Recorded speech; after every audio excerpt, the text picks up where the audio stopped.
Muy buenos días, Honduras. Sean todos bienvenidos al foro La Entrevista. Les saluda gustosamente Kimberly Espinosa para abordar esta mañana el tema de incrementos de casos COVID-19 y el avance también temido de su variante Omicron por el mundo. Me acompañan 4 distinguidos invitados esta mañana. Vamos a comenzar con el doctor Henry Alvarenga, quien también es patólogo. Buenos días, doctor. Buenos días, licenciada. Un placer saludarla, ¿verdad? Y a los amables televidentes.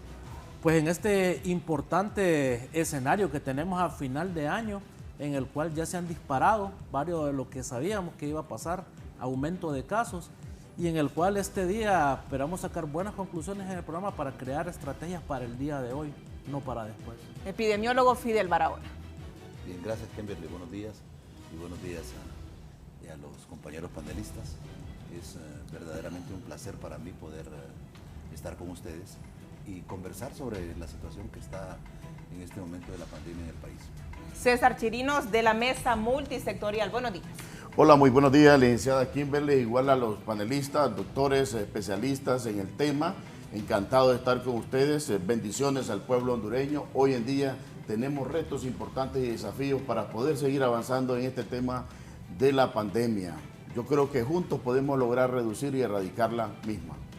Bien, también tenemos vía Zoom a Homer Mejía de la Secretaría de Salud. Buenos días. Buenos días, licenciada Kimberly Espinosa, y a los colegas que se encuentran en el set de Canal 11.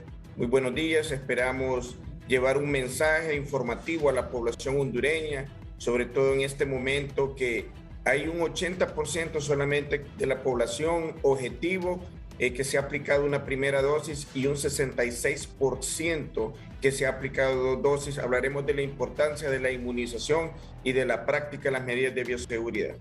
Homer, vamos a comenzar con usted. ¿Cuáles son los datos que manejan hasta la fecha en cuanto a los casos COVID-19 ya confirmados en el territorio nacional desde el inicio de la pandemia y también este repunte considerable que ha generado alerta también a nivel local y también a nivel mundial? Si nos da los detalles. Sí, con respecto a las cifras que nosotros tenemos hasta el día de ayer de los casos de COVID-19, tenemos 253.985 casos de COVID confirmados. Estos son los casos que se han captado a través de los diferentes establecimientos de salud que tiene la Secretaría, así como los triajes, hospitales, centros de atención ambulatoria, que es los del primer nivel. Esta cifra prácticamente es más del doble de lo que se vio el año pasado, que tuvimos 125.557 casos confirmados. Si hablamos de defunciones, hasta el día de ayer tenemos 7.200 defunciones que se han confirmado a través de una prueba de diagnóstico de laboratorio. Claro, hay más defunciones, pero las que son captadas a través de la red de la Secretaría de Salud y que contamos con una prueba positiva, ya sea de antígeno o de PCR, y con un acta de defunción que también avala este diagnóstico, estas son las casuísticas hasta este momento.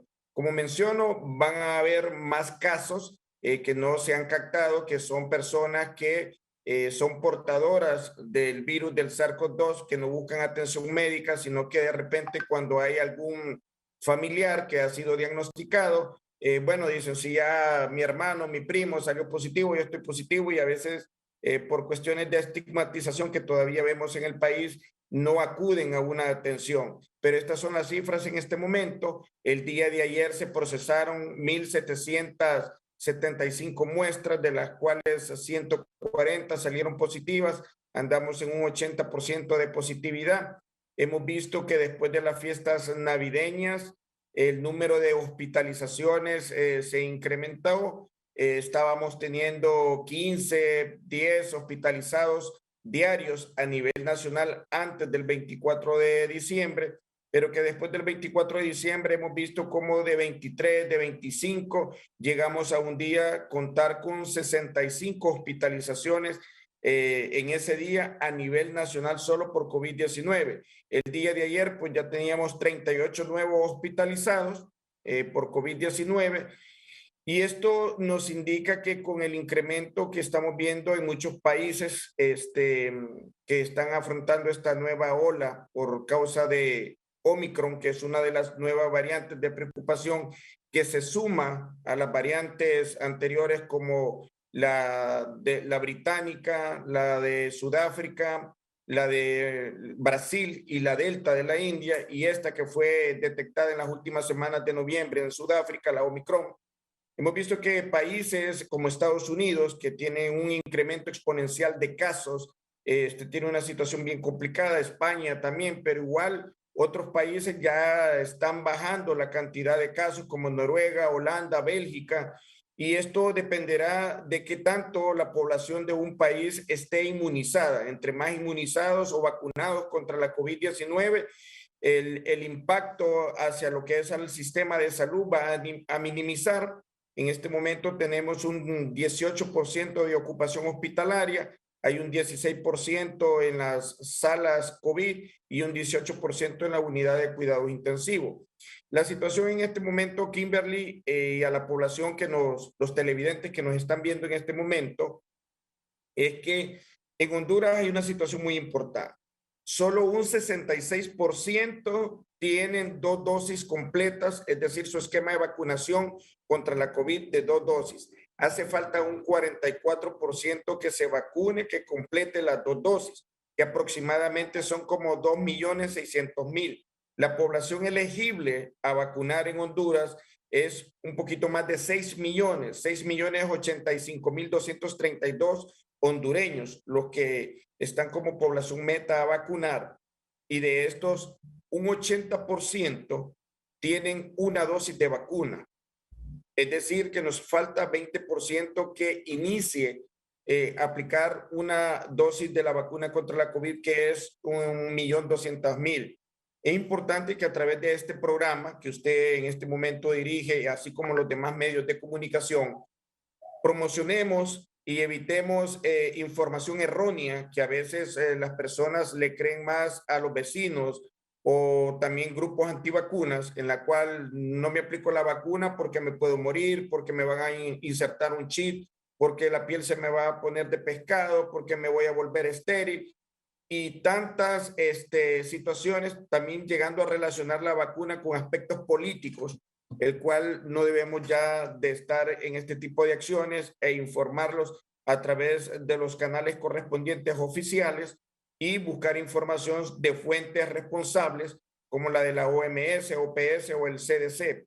Entonces, en este momento que el incremento exponencial de casos de Omicron está ocurriendo en varios países, nos queda más que vacunarnos. Entre más nos vacunamos, hay una protección inmunológica muy importante para el individuo, practicar las medidas de bioseguridad como el uso de la mascarilla, higiene de manos, lo que es el distanciamiento y sobre todo evitar el relajamiento, porque ya todos nos estábamos relajando y al haber un relajamiento comenzamos a compartir bebidas y alimentos de una persona que tiene síntomas respiratorios a otra persona. Entonces, es importante en este momento seguir con esas mismas medidas de bioseguridad, de no compartir bebidas ni alimentos de una persona que tiene síntomas respiratorios con una persona sana, no saludar de besos, la higiene de manos, el distanciamiento y sobre todo el uso de la mascarilla, que el uso de la mascarilla junto con las otras acciones que hemos mencionado tiene un 70% de proteger a las personas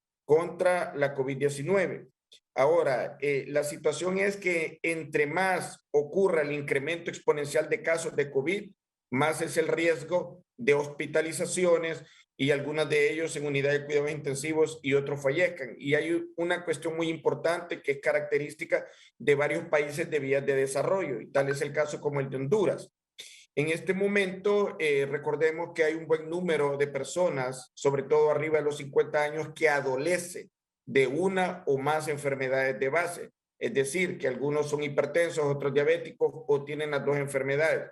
Si estas personas no tienen un buen control de su tratamiento o no están recibiendo sus tratamientos de enfermedades de base y le sumamos la edad y le sumamos que no tienen ninguna vacuna aplicada, estas son las personas que ocuparán las camas de los hospitales, de las unidades de cuidado intensivo y probablemente algunos fallezcan. Por eso es que es importante que la persona demande, busque. Igual la Secretaría de Salud está haciendo acciones para poder llegar a aquellos lugares de difícil acceso a través de los SFAM, de los equipos de salud familiar, para poder ofertar la vacuna y que las personas puedan aplicarse. Y otra acción importante, la Secretaría de Salud está aplicando lo que es la dosis de refuerzo.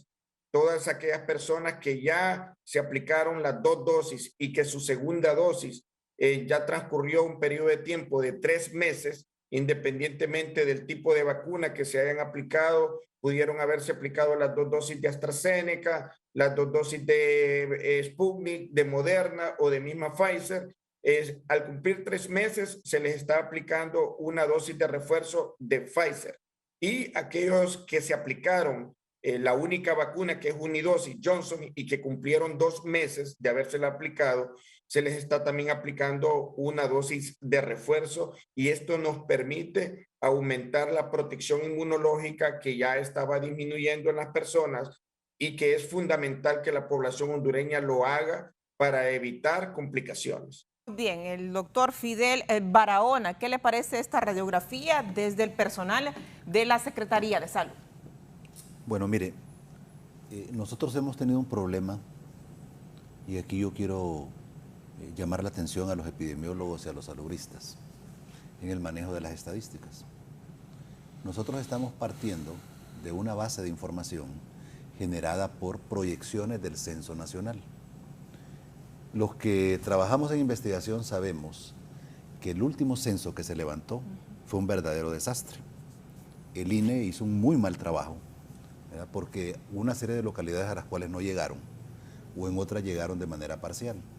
Entonces, ¿qué es lo que ocurre cuando nosotros partimos de información que no es la más apropiada? Que cuando usted hace cálculos de coberturas, usted puede tener una falla hacia arriba o hacia abajo. Si, por ejemplo, la proyección fue demasiado alta, aunque usted haya vacunado a todo el mundo, nunca le va a llegar al 100%. Pero si la proyección fue baja, es decir, que es menos la población meta que se maneja en relación a la realidad, entonces usted va a tener un cálculo de cobertura en el cual va a ser alto. Entonces, por ejemplo, yo veo que constantemente están publicando una fotografía en donde dice tantos de primera dosis, tantos de segunda, tantos de tercera. Analicemos. Dice que con tercera dosis, o sea, con refuerzo, que le llaman, ¿verdad? Que ahí hay que aclarar también toda esa terminología. Hablan de 334,000 personas. Si usted dice que a 334,000 personas se les puso la tercera dosis, significa que se les puso la primera y la segunda.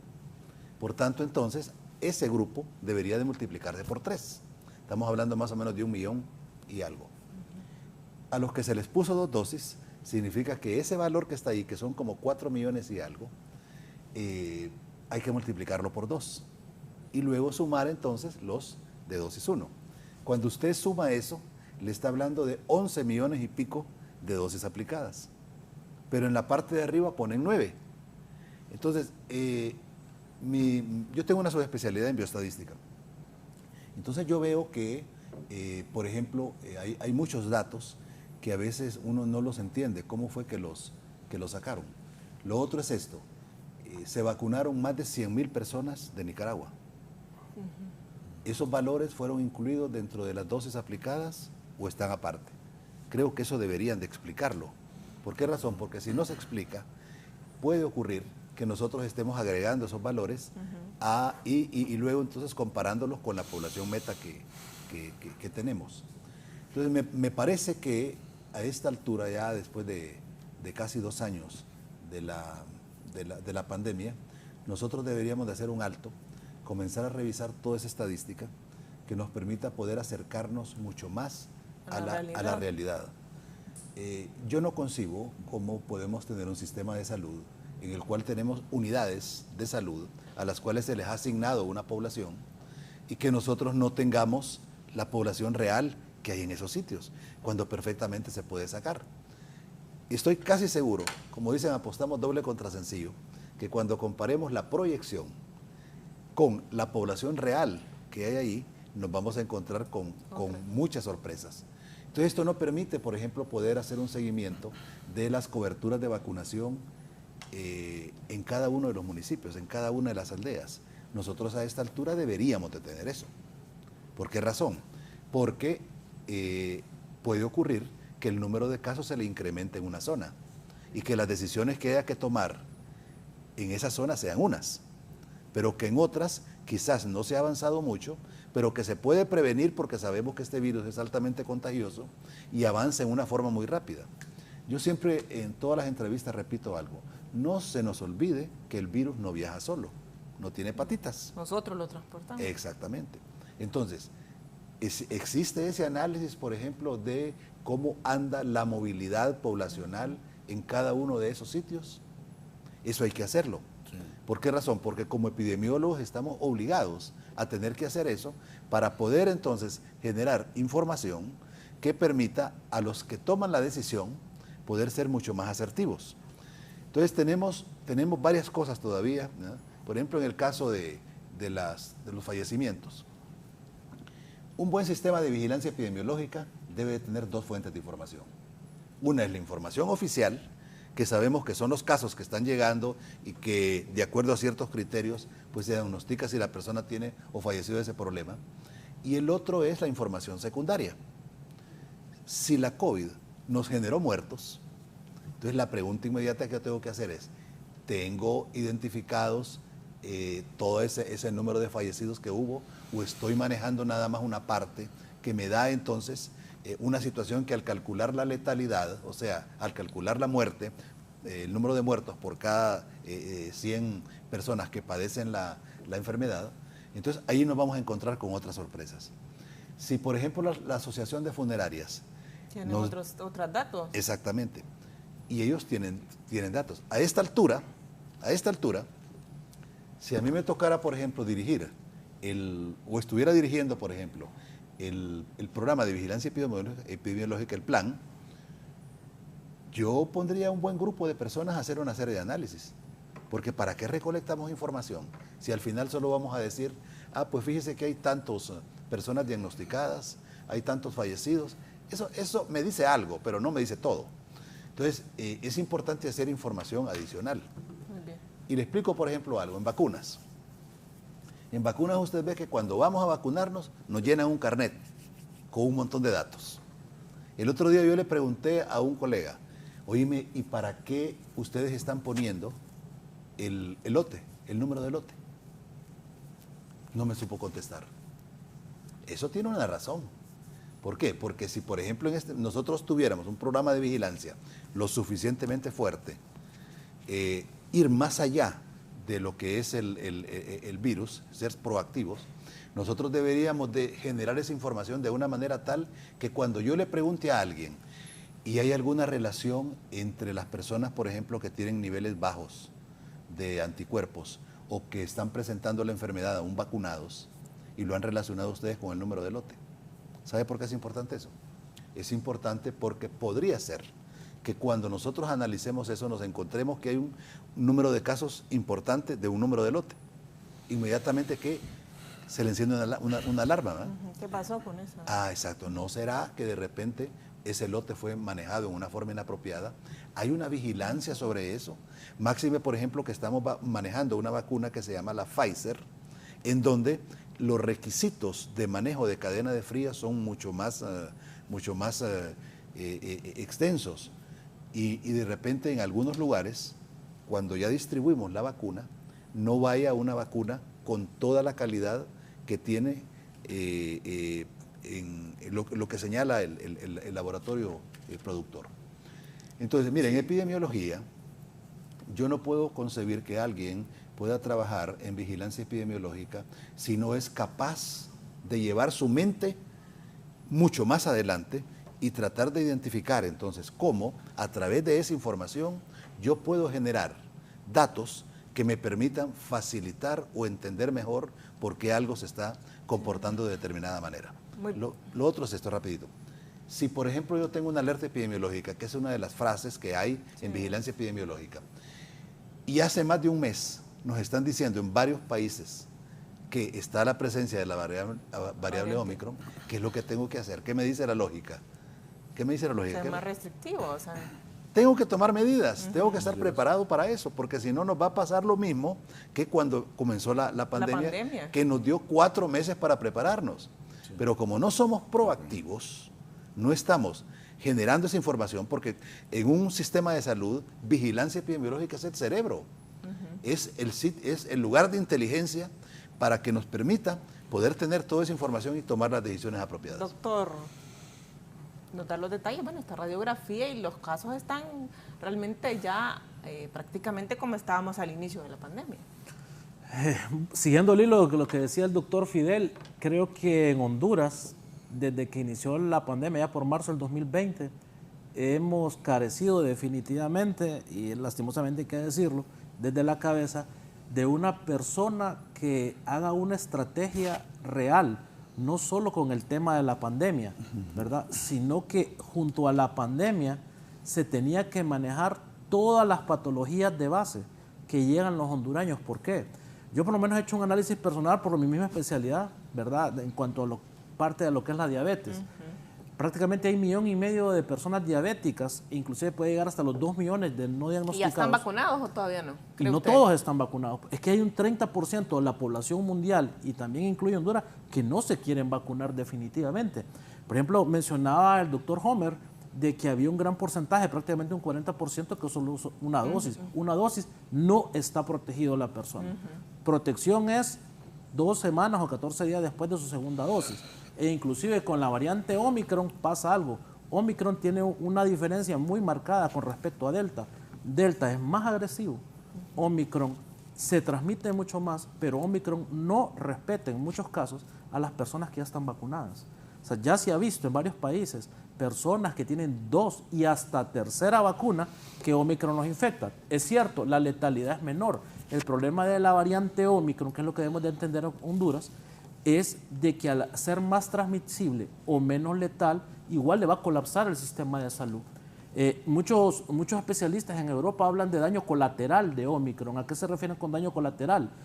Que sí es cierto, nosotros lo estamos viendo sobre todo en el Instituto Hondureño de Seguridad Social ahorita.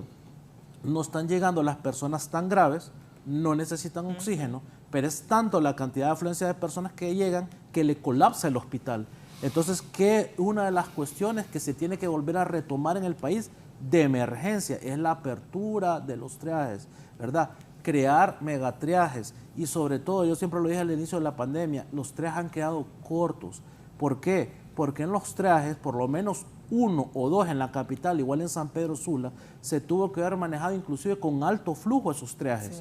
Sí. Segundo, tendrían que haber médicos generales, médicos especialistas y de otras áreas para dar una atención de calidad. Me estaba comentando alguien ayer y me decía, sí, doctor, pero solo ha cerrado 2 o 3 triajes aquí en Tegucigalpa. Pero si usted saca cuántas personas van a esos 2 o 3 triajes, que póngale jugando con números, fueran 250, 300 personas al día que vayan, ya no van a triajes, van a pegar al hospital. Y eso es lo que estamos viendo del colapso, el cierre de los triajes. Segundo, no hemos hecho énfasis, ahorita el doctor Homer lo decía muy correctamente, es que tenemos que hacer, personalmente, yo en las investigaciones que he hecho aquí, inclusive en México, con el Instituto de Seguridad Social en México, es que no es tanto Delta que nos está matando, son las enfermedades de base crónicas no tratadas y abandonadas por el sistema de salud de Honduras. Estamos arrastrando el déficit de un sistema de salud, no de 4, 8, 12, son décadas donde hemos visto la salud como un gasto y no como una inversión. Y lo estamos viendo. Si Honduras quiere reactivar su economía, no puede reactivar economía. Cualquier gobierno que esté, independientemente de qué color sea, debe tener salud para su población e invertir en salud. Debe invertir en educación porque van de la mano salud y educación. Entonces, mientras no entendamos que estas aristas son importantes para poderle dar un mejor desarrollo al sistema de salud y mayor calidad y volver a reaperturar consultas externas y triajes, lastimosamente no vamos a tener algo efectivo para poder tratar Omicron. César Chirino, desde la mesa multisectorial, ¿cuál es el análisis que ustedes han hecho hasta el momento? Hay temor por volver a cerrar todo, como se dice popularmente, volver prácticamente al confinamiento. Sí, claramente, Kimberly, siempre cuando se toman decisiones uno parte de las estadísticas. Claro. La estadística es lo principal y lo más importante en este momento porque es el reflejo de lo que usted espera o lo que ha pasado. En este caso, como ingeniero industrial, nosotros manejamos los procesos. Quiero decirle que durante el tiempo de la pandemia nosotros aprendimos del primer mundo, de lo que estaba pasando en el primer mundo. Estoy más que seguro que si este contagio hubiera empezado en el tercer mundo, o sea, nosotros, Centroamérica, hubiéramos muerto por lo menos la mitad de la población. Pero Dios ha sido misericordioso con este pueblo. Y aún después, como lo apuntaba el doctor, después de 2 meses, o sea, el contagio, estamos viendo el nivel de variantes que sale en el primer mundo y ya está aquí en el país en 2 meses. O sea, viaja tan rápido y es por las improvisaciones y las pocas priorizaciones importantes que se hicieron. En los aeropuertos, hace 2 meses, nosotros manifestamos desde la mesa que necesitábamos los controles inmediatos en las fronteras, en la parte terrestre, en la vía marítima. Óiganme, cuando usted entra a Nueva York o a cualquier estado, los norteamericanos inmediatamente le solicitan a usted su identificación, su carnet de vacunación, si tenía 24 horas de haberse vacunado. Es estricto. Aquí dejamos entrar tanto turista. El PCR en tiempo real. El tiempo real. Óigame, aquí entró tanta gente y tanta gente que vino, que trajo esa variante. Sabemos que hace más de 2 semanas entraron personas que con potenciales posibilidades de contagio. Eso es lamentable. Pues entonces nosotros tenemos que tomar medidas tanto preventivas como restrictivas. Ya empezó, hemos hablado con seguridad para que empiece a hacer su trabajo correspondiente. Hemos estado hablando con el Ministerio de Trabajo también para que de manera persuasiva se pueda actuar con la población. Los centros comerciales abarrotados, los mercados abarrotados, los estadios abarrotados. No tomamos las medidas correspondientes. Nosotros hicimos un llamado público al Sistema Nacional de Gestión del Riesgo, que no solamente se trata de quedar bien aquí con los deportivos. Vea usted lo que pasó, más de 28,000 personas ingresaron a los estadios. Y hoy en día le estamos haciendo el llamado a los gobiernos locales, o sea, a los alcaldes. Se está permitiendo las ferias patronales. Eso va a generar más contaminación, más contagio, y eso es preocupante. Y como apuntaba el doctor, si estamos teniendo estadística, y esta estadística es oficial, porque esta es la que nosotros trabajamos, esta llega al Sistema Nacional de Gestión de Riesgo, esto llega a la mesa, y aquí cada ministro debe hacer su trabajo correspondiente a los datos. Si tenemos aquí que nosotros tenemos 49.6% de la primera dosis y de la segunda dosis tenemos el 43.4% y un 4% prácticamente de la tercera dosis. Entonces, ¿qué hacemos? ¿Qué estamos haciendo con la gente que no se ha vacunado? ¿A qué acceso no hemos llegado? Y como lo apunta el doctor, no hemos llegado a un lugar donde tenemos que vacunar a aquellos que tienen miedo de venir a las ciudades importantes. No han llegado o algunos no quieren vacunarse, como ya mencionaban los doctores. Pero ¿cómo obligar a esa gente que está renuente a vacunarse también? Hay medidas. Le cuento que en Estados Unidos muchos son antivacunas. ¿Sabe qué hacían ellos? Bueno, tenés un boleto, vas al Empire State. O si querés bebida, andate para allá. O querés alimentos, aquí están un bono de tanto, $2,000. Nosotros tenemos que tener iniciativas para eso. Tenemos que buscar que nuestra gente, ese 20 o 40% que hace falta de vacunarse, porque ese es el más vulnerable. Ese es el que está latente a que pueda morir. Nosotros, gracias a Dios, que ya tenemos refuerzos y todo eso, por lo menos podemos aguantar un poco. Y claro que hay que estar bien alimentados, pero aquellos que no se alimentan muy bien y aquellos que tienen miedo de venir a la ciudad, óigame, desde ayer que andábamos monitoreando, ya los centros comerciales comenzaron de nuevo con su gel, ¿verdad? Con poner sus alfombras llámese de alcohol o lo que sea, y lo que es la temperatura, pero muchos ni saben lo que es tomar una temperatura, y esa es la gran confusión, y andamos hasta el 100% de personas adentro de un centro comercial contagiándolos todos. Entonces por eso es que se sigue la propagación. Me llama mucho la atención que se dice que ya hay un 18% de ocupación en los hospitales.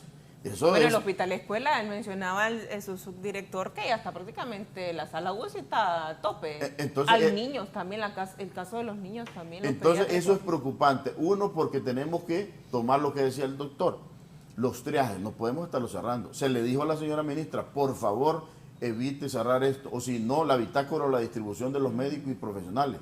A punto. No tenemos muchos especialistas.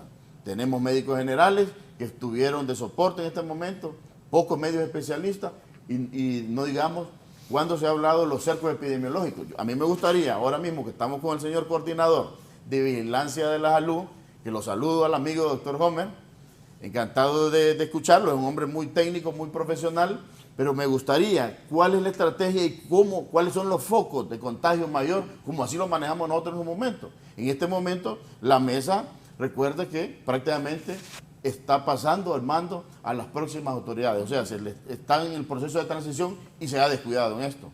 Quiero decirlo, no hemos estado actuando como corresponde. Son pocos los actores que hemos estado saliendo, dando la cara, actuando con la responsabilidad del caso, porque al final es una población, es el pueblo hondureño, y recuerden que las autoridades están para gobernar y administrar los recursos de manera efectiva. El tema de salud es un derecho fundamental que tenemos que seguir trabajando y tenemos que seguir acotando el trabajo correspondiente. Y me gustaría, ahora mismo estamos con el doctor Gómez, igual con el doctor Fidel, hay que hacer estas conversaciones, esta comunicación es importante, que tienen experiencia, y yo los critiqué, doctor. Quiero decirle que en un momento dije, ahí hay algunos en vigilancia de la salud, que hay que sacarlos inmediatamente, porque andan en política. Se lo dije al presidente, usted me dijo de que si me encontraba a alguien que estaba haciendo las cosas mal, me lo dijera, yo se lo dije. Presidente, hay que sacar gente, anda en política, andan aspirando a puestos de elección popular. Eso es un robo al pueblo hondureño. ¿Cómo es posible que yo voy a estar en un cargo de elección popular y estoy gozando de los sueldos de las diferentes secretarías de Estado? Y hoy hemos visto cómo en pandemia también se beneficiaron muchos médicos. Vemos que ya están en cargos de elección popular. ¿Buscaban eso o realmente se han preocupado por el pueblo hondureño? Realmente tenemos que hacer un trabajo colectivo, y a mí me gustaría que de parte, ahora mismo que tenemos al coordinador, hay esta comunicación, profesionales de alto nivel aquí, y que tenemos que focalizarlos. Igual le hago el llamado al Sistema Nacional de Gestión del Riesgo para que llamemos a los profesionales, porque de esa manera podemos atacar este nuevo, sería prácticamente el tercer año de pandemia que tenemos en el país. Tenemos que saber lo que viene en lo que es la reapertura económica, aún golpeado el pueblo hondureño. Nosotros al final no se quieren tomar medidas de volver a circular a través de dígitos o volver a los toques de queda. Yo creo que hay que cambiar, porque no siempre se ataca con la misma estrategia. Homer Mejía, bueno, y entonces, ¿cuáles son los focos de contaminación? Como ya mencionaba Chirino, tienen ustedes ya esos lugares que están siendo prácticamente atestados de casos de COVID-19 en el territorio nacional. Sí, Kimberly, claro que sí. Fíjense que en este momento los departamentos que tienen muy bajas coberturas de vacunación son los que están siendo mayormente afectados. El departamento de Gracias a Dios, que es el que tiene la más baja cobertura de vacunación. Luego le siguen Atlántida, lo que es el departamento de Lloro, Santa Bárbara, Comayagua. Es increíble que el departamento de Comayagua, que está en el corredor central, que tiene acceso con las diferentes vías, tenga una cobertura de vacunación que ni siquiera llega a lo que es al 80%. Entonces, todos los departamentos nosotros ya los tenemos tipificados. Y quiero responderle algunas preguntas a que hizo el doctor Fidel Barahona. Estamos de acuerdo en parte en la cual la unidad de vigilancia es el Centro de Inteligencia Epidemiológica, y que no solamente nos dedicamos a contar numeritos, sino que también el doctor Chirino, que forma parte de la mesa multisectorial, sabe muy bien de varios modelos matemáticos, proyecciones, inclusive de manera personal hicimos, el cual lideramos una investigación de cuáles eran los factores de riesgo asociados a la muerte de la COVID, en la cual el año pasado mirábamos un comportamiento de que ser mayor de 60 años, ser hombre y tener una o más enfermedades de base, sobre todo ser diabético, tenía altos riesgos de morir. Entonces, compartimos la opinión en ese sentido, pero hacerle de conocimiento a él, y lo invitamos para que vea todos los estudios que hemos hecho. Lamentablemente, Hay situaciones que en esta pandemia, que es un escenario totalmente diferente a lo que vimos en el 2009, el cual también estuvimos ahí,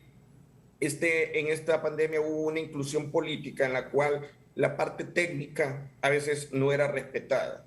Y César Chirino pues es uno de los testigos en la cual nosotros siempre tuvimos una postura muy técnica, independientemente de no favorecer a las cuestiones de la empresa privada o otros sectores. Primero está la salud del pueblo hondureño. A eso es lo que nos debemos nosotros como profesionales en este tema de la salud.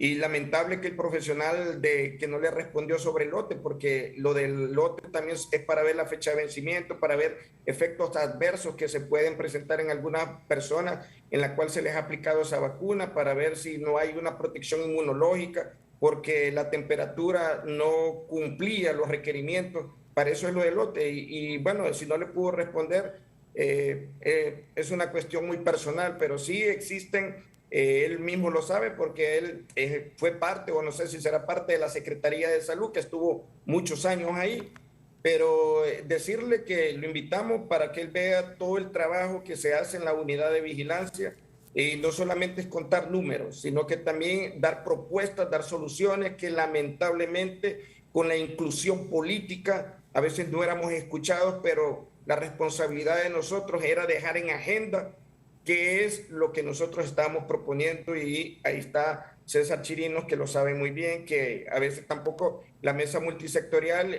conocía muy bien lo que nosotros planteamos, pero las decisiones eran tomadas desde otros niveles y ahí ya no tenemos competencias. Ahora, sí hemos identificado los focos, sabemos dónde están, ya hemos mencionado algunos departamentos de ellos, hay puntos y aristas fundamentales.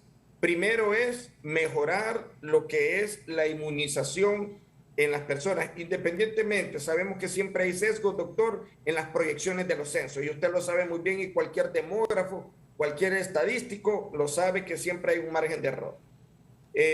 La población elegible son 6 millones, y dentro de esa población que se ha vacunado, para responderle, no están los nicaragüenses que se han vacunado. Esta es solo la población netamente hondureña, esos 6 millones.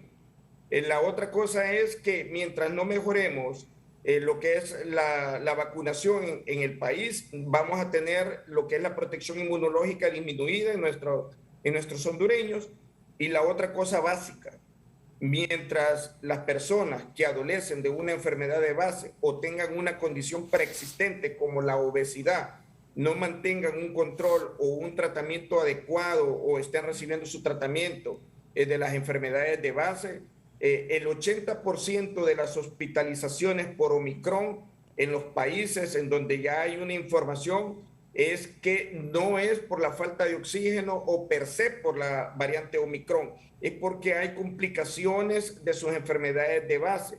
Sabemos que muy bien es cierto que la variante Omicron es altamente contagiosa, fácil de propagarse, que la letalidad es muy baja. De hecho, ahorita pues estábamos viendo que las cifras en un estudio del CDC se estaban enfermando 1 de cada 100, conforme se están incrementando los casos, que hay un incremento exponencial, esto obviamente puede disminuir y tener más hospitalizaciones y muertes. Homer, ¿ya se puede confirmar que está Omicron en el territorio nacional? Yo lo había dicho el ministro o el viceministro Cosenza, pero la información que ustedes manejan hasta el momento, mandaron unas pruebas al laboratorio, ya las tienen en su poder, ya podemos confirmarle al pueblo hondureño para generar no alerta, sino esa conciencia de protegerse y de irse a vacunar también. Kimberly, en este momento esos resultados, se estuvo una comunicación con el director del Instituto de Investigación Conmemorativo Gorgas de Panamá en darnos esos resultados entre 2 o 3 semanas. Nosotros esperamos los resultados en la primera semana de enero o los primeros días de la segunda semana de enero. Yo sé que alguien puede decir, bueno, de aquí que nos digan que circula Omicron, ya esto ya lo tenemos aquí. No podemos descartar la posibilidad de que ya esté circulando Omicron. Eso sí quiero dejarlo claro desde el punto de vista técnico, no podemos descartarlo, pero no lo podemos confirmar científicamente, porque para confirmarlo nosotros necesitamos una prueba laboratorial que identifique el agente causal. En este caso solo se puede por secuenciación genética. El país no tiene la capacidad en este momento de poder realizar este tipo de estudios de secuenciación genética y por eso hemos enviado 75 muestras de personas que han dado positivo por PCR, personas que reúnen criterios como la carga viral. Y en este momento también decirles que entre la primera semana de enero vamos a tener un kit que nos va a permitir hacer tamizaje para la variante Delta y la variante Omicron, que son kits que son proporcionados por la Organización Panamericana de la Salud y que esto nos va a permitir tener de manera confirmatoria nueva variante. Sin embargo, no podemos descartar que ante el desplazamiento de hondureños hacia los Estados Unidos, hacia España o viceversa, que vienen familiares que tienen un estatus ya legal en estos países y que vienen a visitar a sus familiares, hayan venido como portadores de esta nueva variante y se haya pues ya diseminado en el territorio hondureño. Muy bien. No podemos descartarlo. Ok, doctor Fidel Barahona. Doctor, ¿hace cuánto se fueron esas 75 muestras? Hace 2 semanas, doctor. 2 semanas. Bueno, sí. A mí me gustaría comentar sobre esto. Siempre en epidemiología la información debe ser oportuna y debe estar lo más cercano posible a los eventos que se están produciendo. ¿Qué ocurre si esas pruebas me vienen el resultado dentro de 3 semanas? Hasta en enero, dice. Que yo el dato que voy a tener es de hace 5 semanas. Correcto, un mes. Exactamente. Más de un mes. Sí. Y hace un mes, probablemente... Esta gente ya anduvo en otro lado. No, probablemente no había entrado ninguno que tuviera ese problema. Entonces, nos va a venir esa información dentro de 5 semanas, pero lo que ha ocurrido después de que se tomaron esas muestras es otra la situación. Sí. Entonces, claro, no vamos a estar esperando resultados de laboratorio, doctor, para tomar medidas. Las medidas fueron tomadas desde el momento que la OMS notificó a los Estados miembros de una nueva circulación de una variante. Eso sí, téngalo bien claro. Sí, no, doctor, desde el momento en que todos los países del mundo recibimos una notificación, y usted lo sabe, porque usted trabajó en la Secretaría de Salud, o no sé si trabaja todavía, pero usted mismo lo sabe, que todos los Estados miembros de la OMS, a través del Centro Nacional de Enlace, recibimos notificación de cualquier agente patógeno que amenace la salud de la población mundial. Y desde ese momento todos los Estados miembros tenemos que tomar medidas y no estar esperando resultados de laboratorio. Y ahí estamos bien claros. Por eso hemos reforzado las medidas en puntos de entrada, hemos minimizado el intervalo para vacunar de dosis de refuerzo, estamos solicitando, como dijo Chirinos, lo que es además de una tarjeta de vacuna que cumpla con las 2 dosis y que la segunda dosis ya tenga 14 días de ser aplicado, un resultado negativo, ya sea por PCR o por prueba de antígeno. Eso nosotros ya hemos hecho las acciones. No vamos a esperar, como repito, como usted lo menciona, que estamos totalmente de acuerdo con lo que expresa, que no vamos a esperar un resultado de laboratorio para poder tomar acciones. Desde el momento que hay una circulación de un agente patógeno que amenaza la salud de la población mundial, todos los estados tenemos la responsabilidad de tomar medidas de prevención, medidas de control y evitar lo que son los brotes para luego evitar lo que es una epidemia y una pandemia. Nosotros estamos de acuerdo, también hemos pedido que los triajes no se cierren porque es una medida de contención que evita el colapso, o sea que hay un incremento de la carga médica de hospitalizaciones a nivel del segundo nivel o también una situación en el primer nivel de atención que supere la capacidad de atención a la población. Muy bien, doctor Henry Álvarez. Perdón. Sí, le escuchamos, doctor. Es que yo creo que el doctor no entendió qué es lo que yo quise decir. Por ejemplo, él dijo, todavía no tenemos evidencia científica de que está la presencia de la variante Omicron. Pero no se puede descartar, manifestó. Sí, pero a lo que me refiero es que si hace 2 semanas se enviaron esas muestras y voy a tardar todavía 3 semanas para que vengan, esos resultados que van a venir son válidos para aquel momento. No son válidos para lo que está pasando en la actualidad, en donde se ha producido el incremento de casos. ¿Sabe qué es el problema? El problema con esto es que nosotros, yo siempre lo digo, y lo aprendí desde 1984, cuando me tocó manejar la última epidemia de poliomielitis que fue exitosa. No tenemos poliomielitis en el país, no tenemos prácticamente sarampión, producto de ese trabajo. Entonces, ¿qué es lo que ocurre con esto? que si yo no aprovecho cuando hay una emergencia como esta, en donde sale pisto de todos lados, ¿sí o no? ¿Ya? Para crecer, me voy a quedar pigmeo. En aquel momento, el laboratorio de virología era una salita más o menos como la mitad de esto que tenemos aquí. No tenía un montón de cosas montadas. Nosotros comenzamos a preguntar, comenzamos a indagar, y en ese momento fuimos capaces de poder darle seguimiento a los vacunados, midiendo, por ejemplo, niveles de anticuerpos, dándole un seguimiento a la vacuna, por ejemplo, para ver la potencia que tenía. Nos encontramos con sorpresas grandes. Mire, se habla de red fría, por ejemplo. La red fría nació en Honduras. La idea, por ejemplo, esa cuestión de que antes se manejaba en aquellos picnic, en aquellos termitos que se metían cubitos de hielo y que cuando ya eran 2, 3 horas estaban deshechos y la calidad de la vacuna disminuye en una forma muy importante. El invento de ese termito gris, todo lo que fue la idea, claro, no lo construimos nosotros, pero lo importante es generar la idea. La iniciativa. La iniciativa. Entonces, a lo que me refiero es que nosotros debemos de ser proactivos. A esta altura, si ya existe, por ejemplo, la tecnología para poder identificar si hay cambios genómicos o no, ¿por qué no la hemos montado? Sino que hasta ahorita estamos hablando de eso. Porque hasta ahorita estamos hablando de que la Secretaría va a comenzar a digitalizar la información sacada de lo de las vacunas, cuando el Seguro Social ya lo está haciendo. Usted sabe, doctor, que los que nos hemos vacunado con el Seguro Social tenemos nuestro carnet en forma electrónica. Y la Secretaría hasta ahorita, sale alguien por ahí como con una gran noticia, ya vamos a digitalizar. Si eso lo debimos haber tenido desde un comienzo. Desde un comienzo. Doctor Henry Alvarenga. Bueno, la influenza tiene mucha sintomatología y también parecida, pero yo quiero hacer al borde también así bien puntuales. Él mencionaba con respecto a que si se puede o no averiguar ciertamente si hay Omicron, sí se puede, y le voy a demostrar cómo.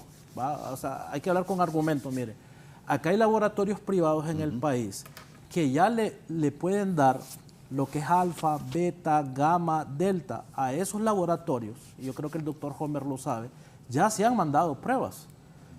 ¿Qué es lo que pasó? Salieron negativas. Entonces, algo de lógica que a mí me parece que usted lo hace por descarte. Si usted las variantes que salieron positivas no le aparecen positivas, entonces, ¿cuál es la variante que está ya dominante en Honduras? Omicron. Pero eso es algo de lógica. Eso número 1. 2. Es con respecto, yo, doctor Homer, estuve en primera línea, ¿verdad? Y también caí hasta en unidad de cuidados intensivos. Eso me dio una experiencia diferente, en el sentido que pude ver muchas cosas que ocurren adentro de nuestro sistema de salud. Y una de las cosas que pude ver, doctor, y es una frase que me gusta acotar ahora, es que la gente está cayendo por Omicron, pero no por Omicron. Lo vuelvo a repetir, con Omicron, pero no por Omicron.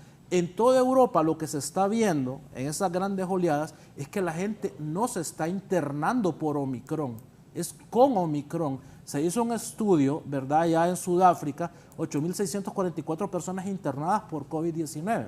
Pero si ustedes ligaban a esas 8.644 personas, ellos iban por mujeres por parto, personas que se iban a operar, pacientes con diabetes descompensada, y si usted agarraba, casi nadie al final era por Omicron realmente. Claro, como es una ley hospitalaria que el que llega le hacen un test para ver si usted es positivo, obviamente salían positivos. Entonces, eso también me parece que hay que aclararlo. Tercero, mire, una cuestión que a mí me gustaría que se hablara más adelante en la Secretaría de Salud actual y en el próximo gobierno, es que nos estamos enfocando mucho a la vacuna.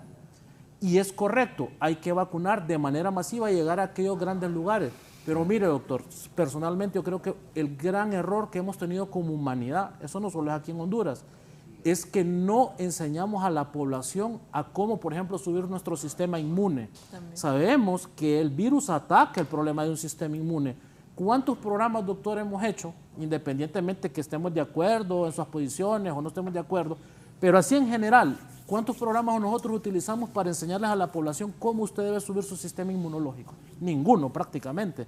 Solo hablamos de la vacuna, es una gran herramienta, pero sin dejar lo otro también. Entonces, por ejemplo, hay un estudio muy bonito que si quiere después se lo comparto con respecto a la vitamina D, que también lo estaba mencionando, y el omega 3. El 90%, doctor, por lo menos del nivel de los países nórdicos, 40% de los países de Europa y 30% en América Latina, aún teniendo sol, carecemos de vitamina D. ¿Qué es la importancia de la vitamina D? Lo he estado diciendo. La vitamina D, lo que pasa en el COVID, para la población que nos está viendo, es que cuando usted es infectado por COVID, causa una reacción de hiperinflamación.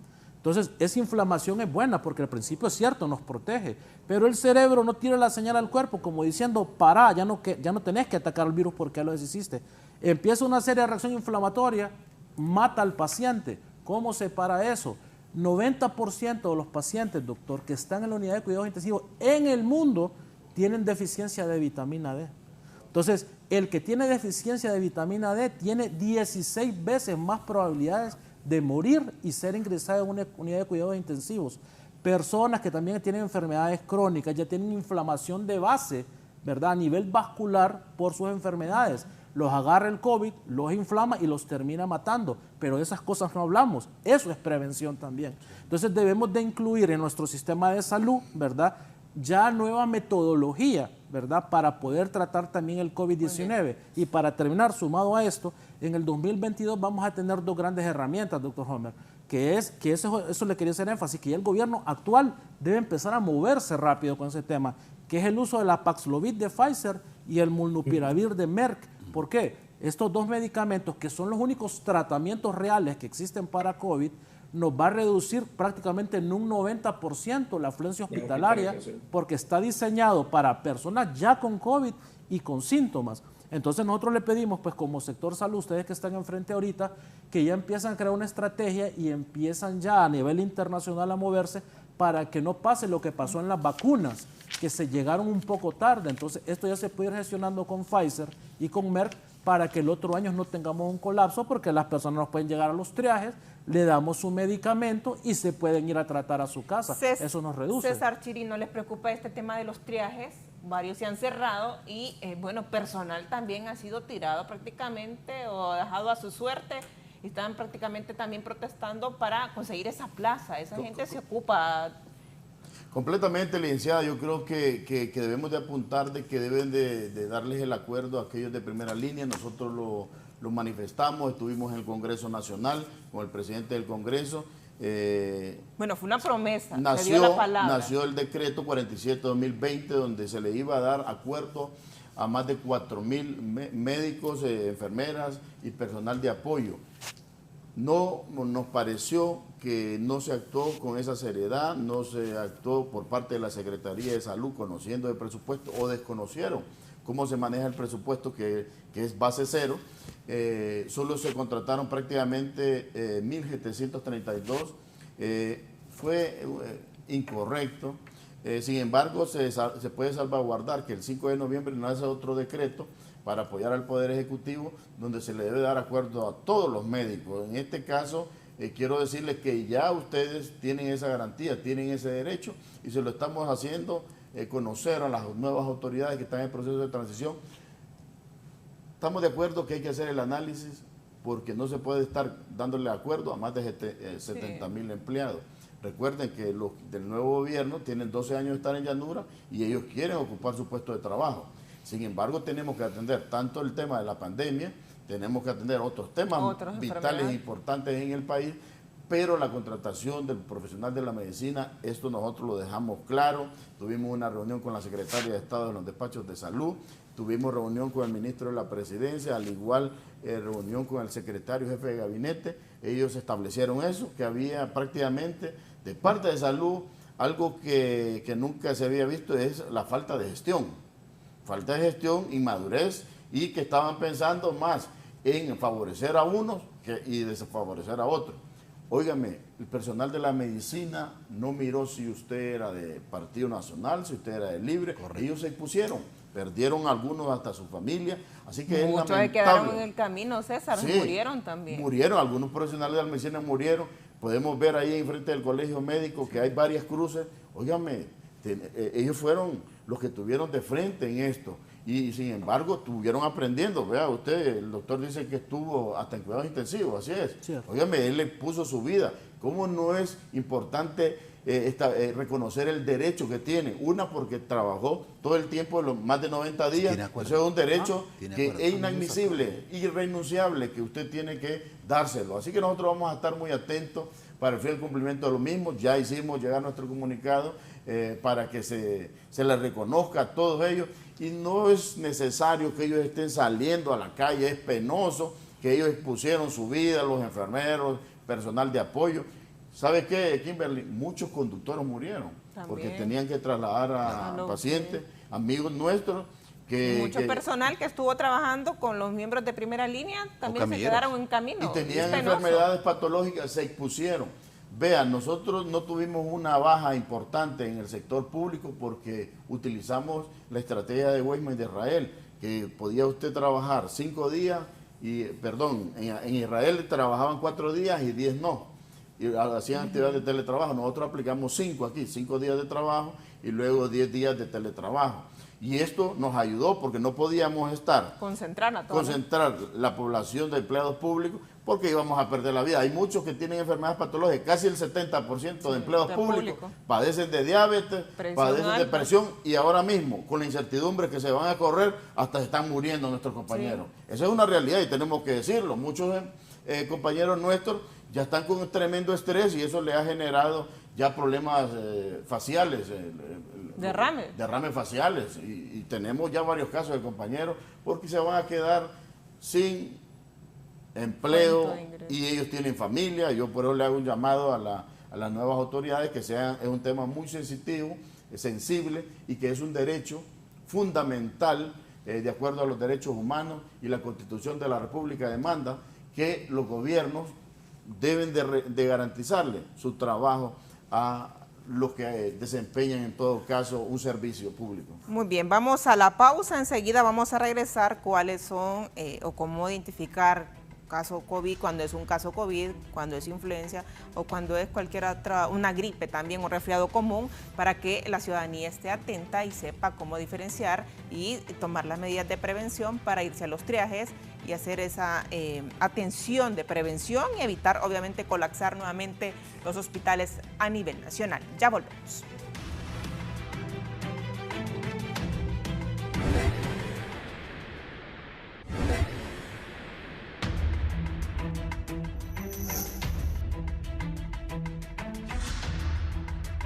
Continuamos con más del foro, la entrevista. Homer Mejía, cómo diferenciar la sintomatología de un resfriado común, de una influenza, del COVID-19. Así brevemente para que la ciudadanía esté atenta y si tiene algún síntoma de alerta de COVID, ir a los triajes o al centro más cercano para poder contrarrestar esto y evitar, obviamente, congestionar los hospitales públicos. Sí, con respecto al resfriado común, el resfriado común no presenta fiebre, no hay fiebre. Hay una ausencia de lo que es calentura o fiebre. Generalmente los síntomas son leves, más estornudadera y secreción nasal. En el caso de influenza, sí, ya vamos a ver la presencia de fiebre. Vamos a tener lo que es dolor de garganta, vamos a tener lo que es secreción nasal y también se va a presentar con lo que es fatiga, dolores musculares. En el caso de COVID-19, como en este momento Omicron ha dejado de presentar un patrón característico que era lo que lo estábamos viendo con las demás variantes y sobre todo con el virus original que era la pérdida de olfato y pérdida del gusto. Ahora con Omicron no hay pérdida de olfato ni pérdida del gusto. Entonces, ¿qué es lo que hay con Omicron? Vamos a tener, sí, tos y es seca. Es una tos seca en la cual no expectora, es decir, no va a echar gargajos, no hay expectoración. Va a haber abundante mucosidad a través de la nariz, abundante mucosidad. Va a haber dolor de garganta, dolor muscular, síntomas gastrointestinales, es decir, puede haber diarrea. Y en este caso, la mayoría no presentan fiebre. Entonces podemos tener personas también que son asintomáticas, portadoras de Omicron, que no van a presentar ningún síntoma. Es por esa razón que recomendábamos que hay que usar lo que es mascarilla si han estado en contacto por lo menos 15 a 20 minutos y menos de una distancia de 1,5 metros y sin protección del uso de la mascarilla con una persona sospechosa o una persona que se haya confirmado el diagnóstico. Entonces, clínicamente, estas son las características clínicas entre el resfriado común, que no hay fiebre, síntomas leves, la influenza, que sí ya presenta fiebre, hay lo que es, hemos mencionado, el dolor de garganta, la debilidad, la fatiga, lo que es la mucosidad, pero en el caso de Omicron, la mucosidad es excesiva, tos seca abundante, dolor de garganta intenso, y lo que va a haber también acompañado de manifestaciones gastrointestinales y dolor de cabeza. Muy bien, nos decía doctor Fidel Barahona que no están siendo tan restrictivos o tan rigurosos con la gente que viene de otras naciones al territorio nacional. Cuéntenos. Sí, yo he conversado con muchas personas que vienen del exterior y les pregunto, ¿cuál es el manejo que a usted le dieron en el momento de su ingreso? Están pidiendo el carnet de vacuna. Bueno, en primer lugar, han creado un documento en donde a las personas a través de vía internet les hacen una serie de preguntas y eso viene a una base de datos acá. Pero las personas que están haciendo esas revisiones en las entradas únicamente les están pidiendo el carnet de vacuna con 2 dosis. No les están pidiendo la prueba de PCR. Entonces a mí me llama la atención eso porque digo, bueno, y entonces ¿cómo están tratando de identificar si esas personas por lo menos en las 72 horas anteriores tuvo o no tuvo el problema? ¿Cuántas variantes puede tener o puedo yo, como si tengo COVID, cuántas variantes puedo infectarme? ¿De Pues una mire, sola o me puedo infectar de varias a la vez? Teóricamente podrían ser de varias, teóricamente, pero normalmente es una. Es una, predomina una. Es una, ¿verdad? Pero aquí viene otro punto importante del tiempo. Mire, en epidemiología hay algunas variables importantes. Por ejemplo, dimensiones, tiempo, espacio y persona. Esas son claves para todo el análisis epidemiológico. Entonces, ¿qué ocurre si, por ejemplo, yo vengo y pido una prueba de PCR 72 horas antes? Que puede ser que en aquel momento no estaba infectado. Pero ¿qué tal si en el transcurso de esos 72 horas la persona se infectó? ¿Cuánto tiempo es el contagio de una persona, doctor? Si yo tengo un lugar infectado, por ejemplo. Con la Omicron es la sintomatología o no, mejor dicho, la presencia de la infección se puede presentar rápido, porque avanza en una forma increíble. Entonces, ¿qué es lo que yo haría en los puertos de entrada? Tomar una prueba de antígeno a todo mundo que entra, como una forma adicional, ¿verdad?, de saber si esa persona en ese momento que ingresó no me viene infectada. Correcto. Y luego un proceso de seguimiento, ¿verdad?, lo que el doctor mencionaba, las famosas cintas, las de cintas, color para identificar.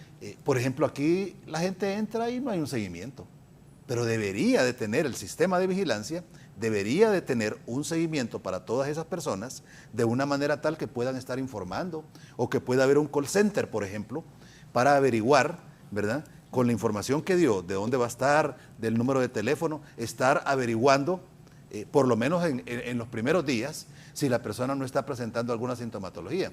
Pero ahí tenemos una debilidad en eso. Entonces, si vamos a fortalecer el sistema de vigilancia epidemiológica, necesitamos incorporar este tipo de cosas. ¿Por qué razón? Porque algunos vamos a captar. Es probable que a algunos se nos escape, ¿verdad? Porque así es esta cuestión, ¿verdad? Que quizás en el momento en que le tome la prueba de antígenos me resulte negativa. Y hay otro elemento importante. En el caso de la Omicron, usted puede tomar una muestra, una PCR, la puede tomar en este momento y le sale negativa, una prueba de antígeno. Y 48 horas después le va a salir positiva. Entonces, por eso es que el seguimiento es clave en esta cuestión. Tiempo, espacio y persona. Yo siempre sigo insistiendo en esto. ¿Por qué? Porque si usted tiene toda esa información, usted va a saber dónde esas personas están identificadas. Están. Entonces, inmediatamente usted tiene que comunicarse con la unidad de salud local, de decir, bueno, miren, ingresaron estas y estas personas de esa localidad. Y tuvieron contacto con estas y estas personas. Entonces, dele seguimiento a estas personas, ¿verdad? Por eso le digo, es que nosotros necesitamos invertir mucho en sistema de vigilancia epidemiológica. Muy bien. César Chirinos, ¿ustedes sabían que entraban prácticamente como Pedro por su casa entonces las personas del exterior? Sí, definitivamente, y eso lo hablamos hace 2 meses. Oiga, están las bien. grabaciones ahí, siempre pensamos de que era importante tomar medidas restrictivas y de prevención. Y vea usted, mandaron un comunicado hasta la semana pasada. Oye, como decía el doctor, 2 meses de atraso, pues, o sea, no es posible que esto se tome con seriedad y las nuevas autoridades deben de tomar en cuenta esto, deben de ir adelante, más bien un mes, como apuntaba el doctor Fidel, porque aquí, ¿de qué nos está sirviendo?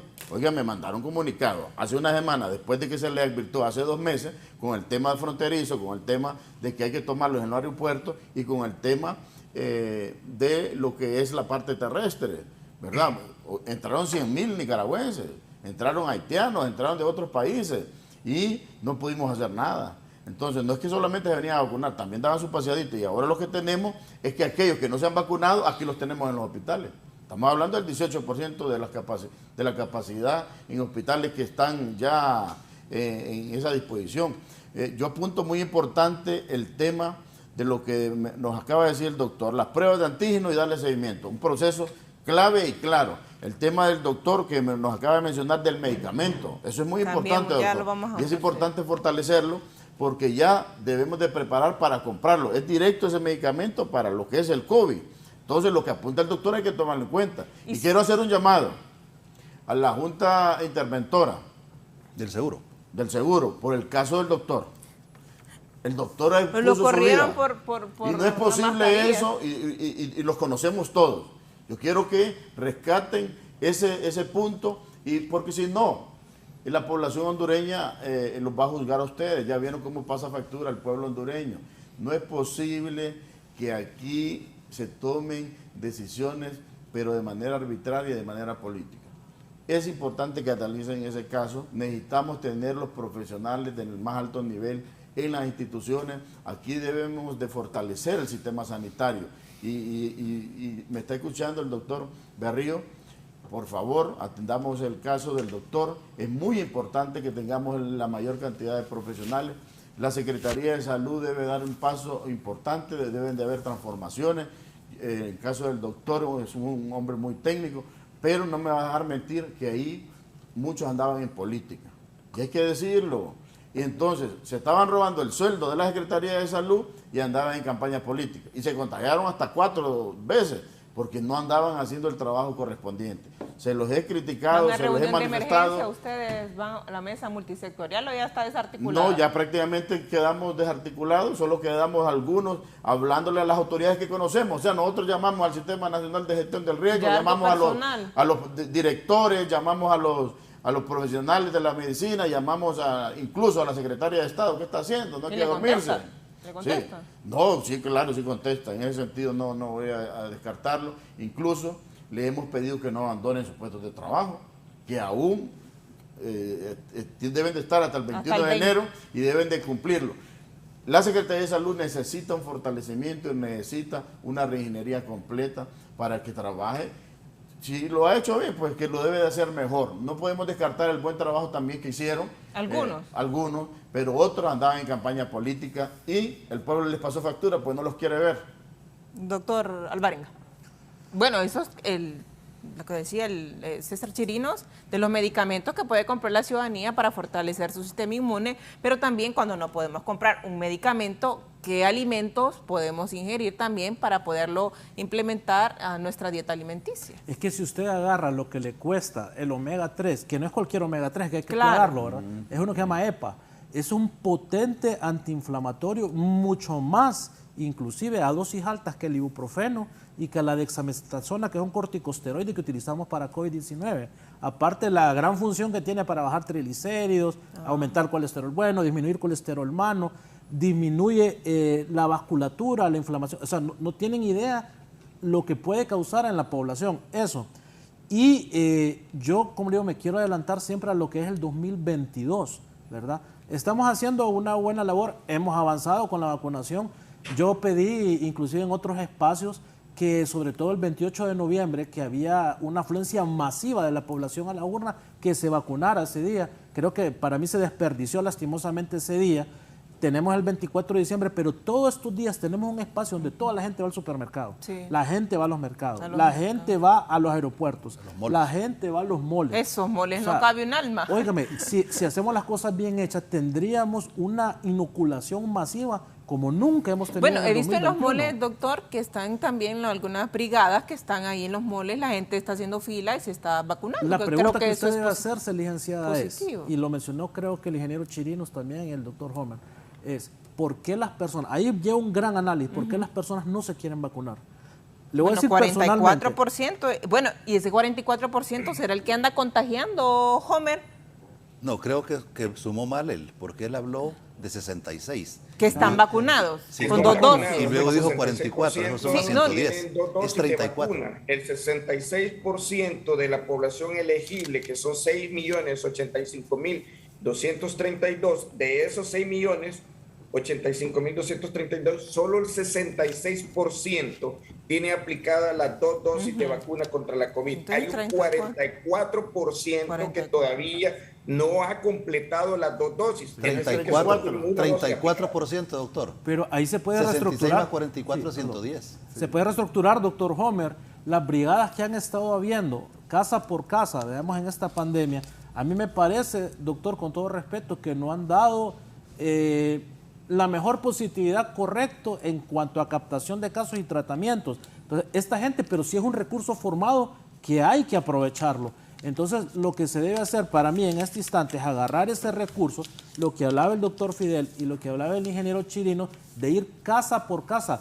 No nos estamos inventando nada, usted más que nadie conoce que la vacunación, brigadas. correcto, la vacunación había sido casa por casa, ya, y teníamos uno de los mejores sistemas de vacunación de América Latina.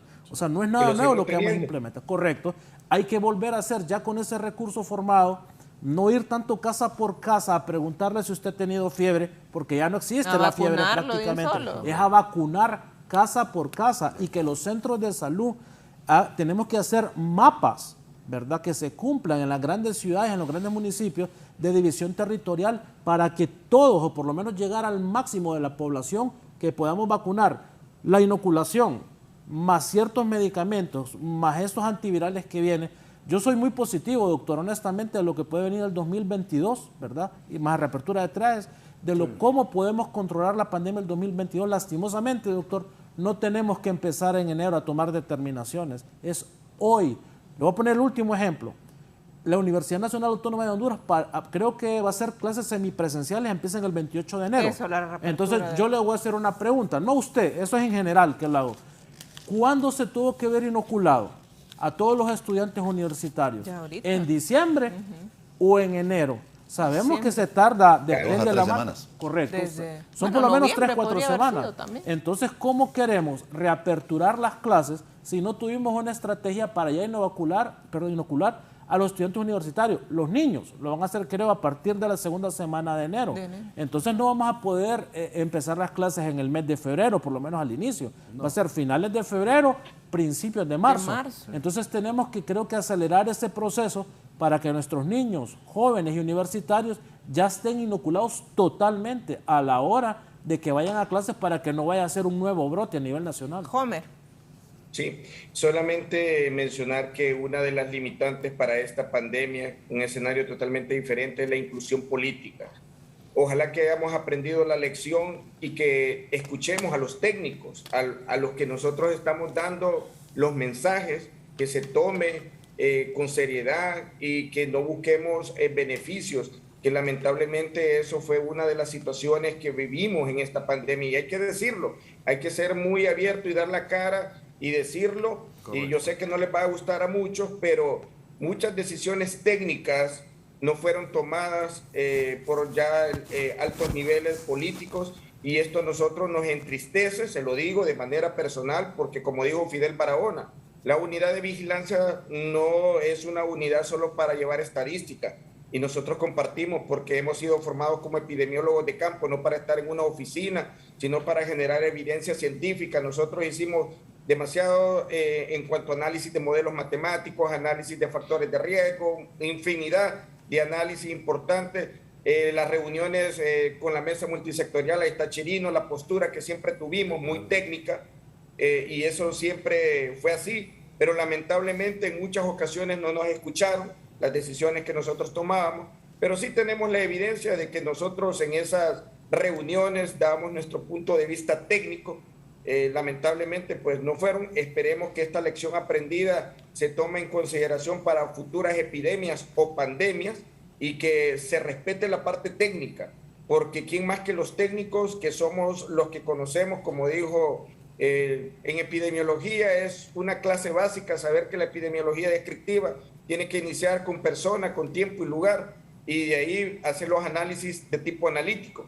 Eso ya lo sabemos todo epidemiólogo, y nosotros en la unidad de vigilancia, desde el punto de vista técnico, eso es lo que hacemos, pero lamentablemente hay decisiones que no están en manos nuestras. Nosotros damos las recomendaciones, damos las acciones de prevenciones, de control, somos enfáticos en cada reunión, sostenemos esa palabra, y ya pues los que toman las decisiones desde el punto de vista político del más alto nivel, pues lamentablemente algunas de ellas no fueron escuchadas.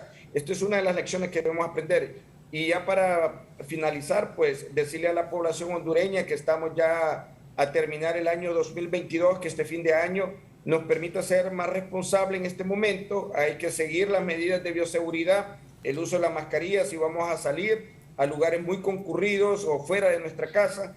Debemos la higiene de manos, continuar con ella, el distanciamiento, y también aquellas personas que todavía no han iniciado la vacunación o no han completado el esquema de 2 dosis o todavía están pendientes la dosis de refuerzo, que lo podamos hacer. Y todos estos elementos que acabamos de discutir en el set de todos los panelistas que hemos estado aquí, de los 4, va a ser muy importante tomar en consideración puntos vitales para poderlos establecer a las personas que toman las decisiones.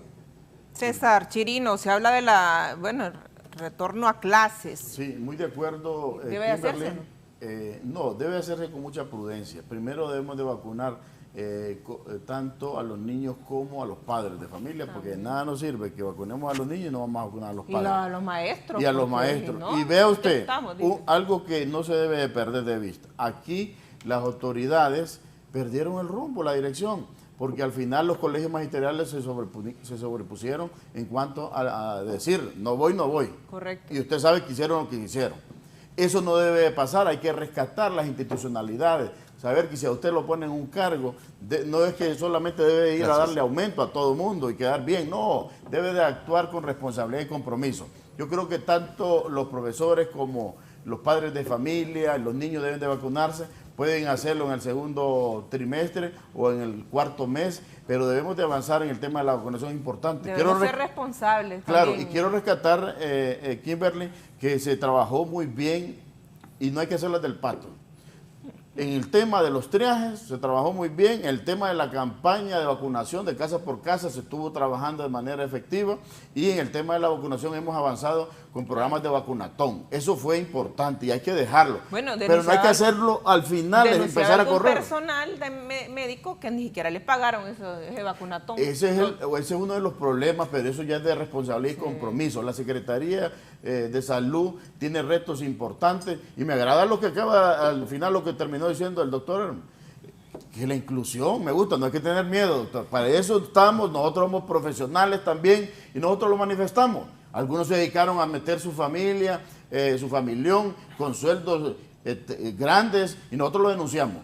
Como Consejo Nacional Anticorrupción, que soy miembro de la Asamblea y en ese momento era fiscal, nosotros hemos estado claros y no hemos permitido dejar pasar esto.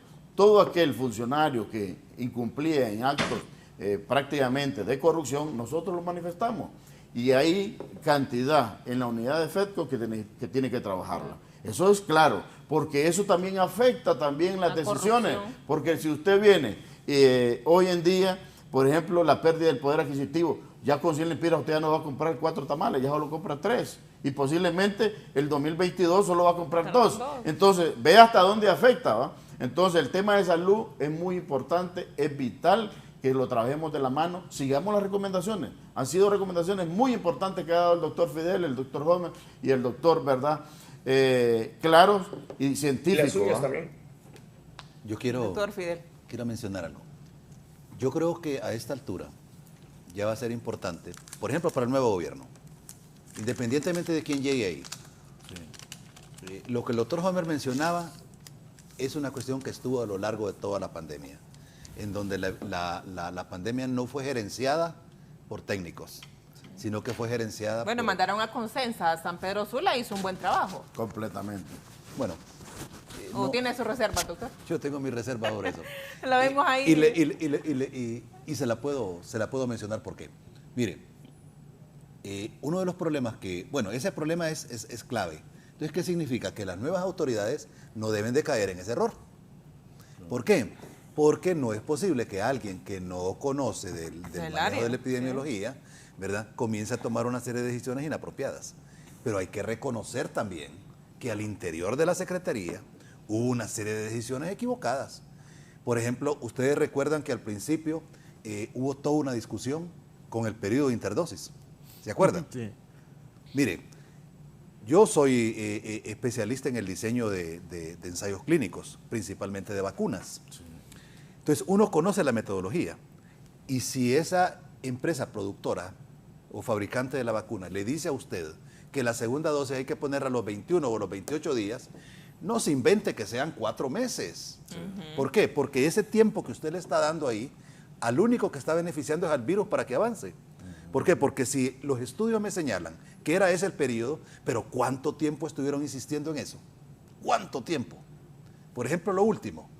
¿Recuerda usted que dijeron, bueno, vamos a poner la tercera dosis, otros le llamaban refuerzo, a los 6 meses? Salimos nosotros de nuevo con esta cuestión, les dijimos que era una cuestión equivocada. No, estuvieron insistiendo lo mismo. Al final, es como un negocio de mercado, ¿va? Que por ejemplo nosotros decíamos, no, hay que cumplir con lo que los estudios señalan. ¿Y qué era lo que decíamos? Por lo menos 2 meses para poner la siguiente dosis. Y miren la terminología que estoy utilizando, siguiente dosis. No estoy hablando ni de tercera ni de refuerzo, porque eso ha causado una gran confusión también. Sí. No, vinieron ellos y tomaron la decisión de 4 meses.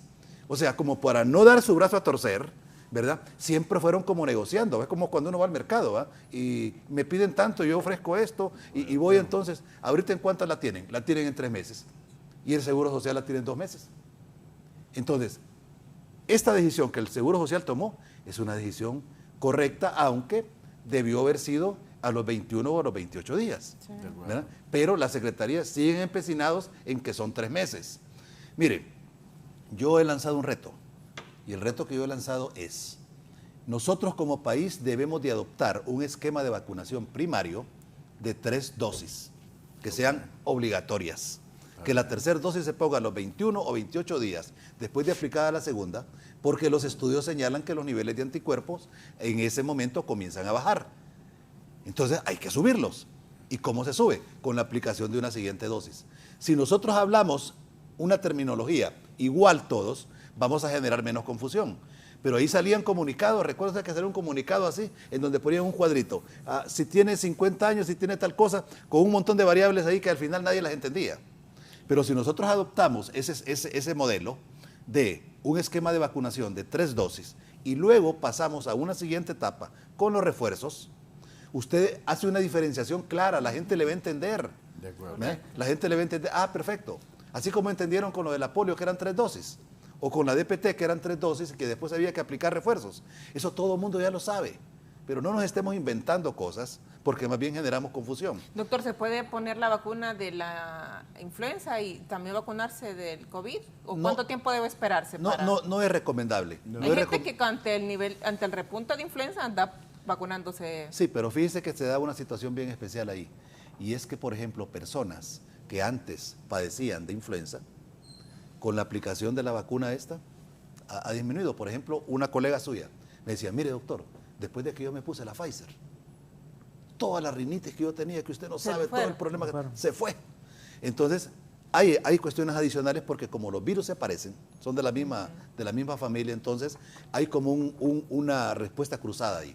Pero le mencionaba de que nosotros debemos de adoptar como país el esquema de 3 dosis y luego los refuerzos. Y ahí sí, refuerzo 1, refuerzo 2, refuerzo 3, hasta para el manejo de las estadísticas, ¿verdad? Sí. Se va a facilitar enormemente. Es bueno. 1. 2. En 1984 yo contribuí a la epidemiología mundial con 2 frases. 1. Tenemos que vacunar en aquel momento la mayor cantidad de niños en el menor tiempo posible. Hay que llevar la vacuna lo más cerca posible de donde están las casas. ¿Cuánto costó? cuánto costó que fueran aceptando este tipo de cosas. Sí. Finalmente lo incorporaron ya, ¿verdad? Pero en este momento, ¿qué debe de ser la decisión?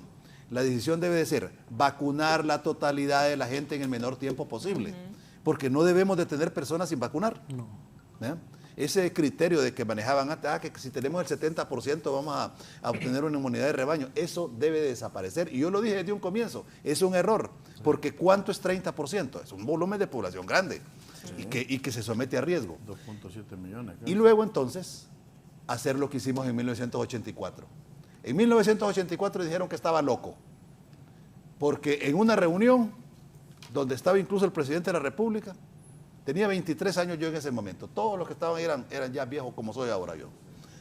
Dije, yo les recomiendo que vacunemos en un solo día. Pero estás loco, ¿cómo lo vamos a hacer? Nosotros debemos de vacunar en un solo día. ¿Sabe por qué? Porque en este momento todos los días hay gente que está cumpliendo con el requisito de que le toque una siguiente dosis. Si nosotros hacemos eso en un solo día, ¿qué va a significar? Que toda esa población de manera simultánea me está desarrollando anticuerpos. ¿Me puedo vacunar aunque tenga algunos síntomas relacionados, doctor? Fíjese que se prefiere que no, ¿verdad? Y esperar mejor. Es que, ¿sabe qué es lo que pasa? Que en esta pandemia sale información de un montón de lados. Y entonces a veces uno no sabe cuál es la correcta y cuál no es la correcta. Entonces, ahí se necesita también unificar toda esa serie de criterios para que la gente lo sepa, ¿verdad? Y que todos nos manejemos de la misma manera.